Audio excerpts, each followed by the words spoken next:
Hello everybody, Tyranno here, and today we are going to be taking a look at the Ground Forces prize for the upcoming Battle Pass. Now we've got a name for the Battle Pass, it's going to be called Armour Breaking Ambusher, and to be fair this new ground vehicle does seem to live up to that name, and that vehicle is the SPZ-12-3, and it's going to be a German vehicle coming in at rank 4. Now the SPZ-12-3 is essentially a German vehicle built on the HS-30 armoured personnel carrier, but with some noticeable differences. So for example, it does have a 20mm cannon, the Hispano-Suiza HS-820, which is the same weapon as used on the R3 T20, but with a different name. And that weapon has a maximum penetration of 37mm at 500 metres, with HVAP rounds. And it has a rate of fire of just under 1,000 rounds a minute. So this is a very fast firing and deadly weapon, especially when used on the flanks of enemies. However, the big selling point is that it now has a recoilless rifle, the 106mm M40A1. And this is basically the same weapon as used on the M50 Ontos tank destroyer. And so on the M50 it has a heat round and a HESH round. So the M344A1 heat round has a penetration of 433mm. And the M36A1 HESH round has a penetration of 152mm.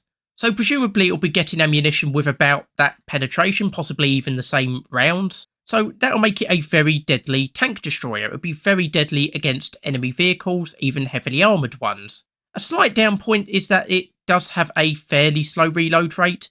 On the M50 it has a reload rate of 16.9 seconds. And of course there is only one recoilless rifle, so if you take a shot and miss, you're going to be in a bit of trouble if the enemy immediately spots where you were firing from. And of course, being built on an armoured personnel carrier, the armour is very light. Again, like with the Raketen Automat, it's probably going to max out at about 20mm thick, so it's only going to be good for against small caliber weapons or shell splinters, and to be honest, if someone comes along with a heavy caliber machine gun, even that's probably going to be enough to do you in. So this is going to perform best in an ambush role, especially using its small size to try and remain hidden and preferably try and knock out enemies in one shot. It also looks like it does have some grenade launchers at the front, so obviously that would be good for trying to provide concealment against enemies when you're performing your ambush role.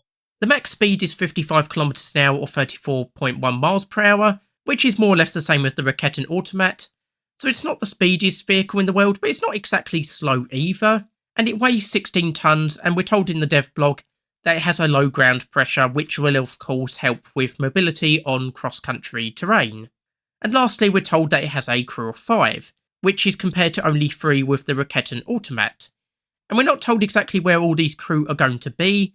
Presumably we're going to have a driver and a gunner for the 20mm cannon, possibly someone else in the hull, and then maybe 2 manning the recoilless rifle. But of course, having 5 people does give some redundancy to crew losses. Of course, with the Raketen Automat, if you lose 1 person, well, that's a third of your crew gone. If you lose 1 person on the SPZ-12-3, you've only lost 1/5. So yeah, this looks to be a very decent vehicle. And so overall, this does look to be a very good vehicle. It looks to be a very unique vehicle. And it has some very strong plus points, like the recoilless rifle, but it also has enough downsides, like the slow reload rate, that it's not going to be completely overpowered. And so yeah, I'm looking forward to this being added to the War Thunder, and I think this is a very good prize for the Battle Pass. Of course, I was hoping we'd get a Hungarian vehicle maybe, but hopefully that'll come in one of the summer events, but we'll just have to keep an eye out for that. And of course, we haven't had the air prize yet, so hopefully we will see what that is very soon. Anyway, just a quick video for today. Hopefully you've enjoyed it. Hopefully you'll join me for more videos looking at the Battle Pass. I've been Tyranno, and I'll see you next time.